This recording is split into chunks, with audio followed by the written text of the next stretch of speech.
Hey Cynthia, it's Kim Salgado. I'm in your class. I noticed this week that a couple things. That first, I noticed that you only responded to 4 students in the discussion board, um, and you responded to them all on Sunday, Sunday of week 4. So I would appreciate it so much if you would start being present during the week of the discussion board.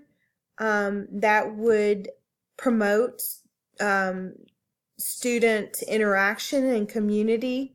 It looks like there is one this week in your class, and nobody has responded yet. So jump in there. Jump in there. It's Tuesday. Yeah, it's still early, but jump in there and start the conversation off. Our students always follow the model that we set for them. They model our behavior. So jump in there, start getting the discussion going. If you want to pull back up something from that someone said from week 4 and pull it into week 5. The goal here is to move the students towards mastering their content, mastering critical thought, and to get them to respond to each other in a community, and to ask questions and just to keep things going. Students, it's definitely a researched fact that they feel better and feel more confident when faculty are present in the discussion board. So try your best, if you can, moving forward, to be in there during the time when the discussion is happening. Start it off if you need to.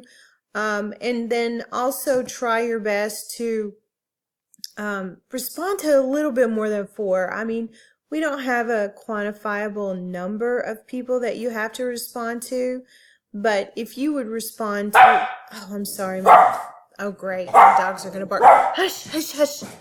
If you would respond to at least a third of your class, that would be awesome. I'm going to try and keep going. My son is here, and so the dogs are going crazy.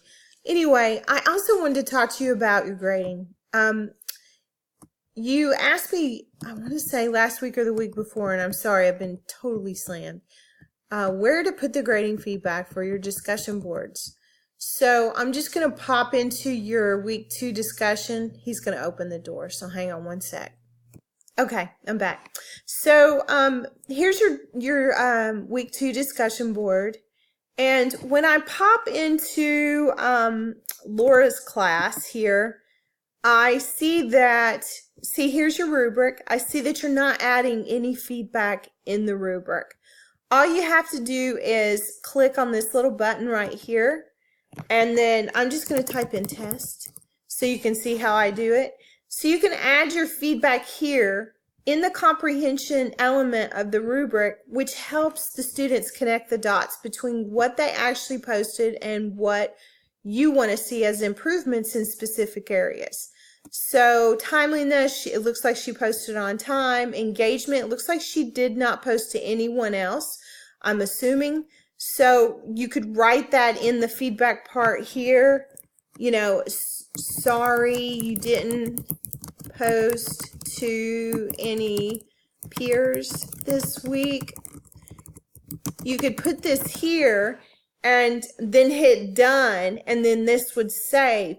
But you put it in the rubric. Right now it looks like you're putting all of your comments in the comment box, which is fine, but I always put in the comment box things like, see the rubric for my feedback, or if they completely missed an assignment, I let them know, if they can still submit for a late penalty or whatever. I kind of give them, or if it's a discussion board, because we don't allow that to be late, I'll say something like, sorry I missed you this week in the discussion board.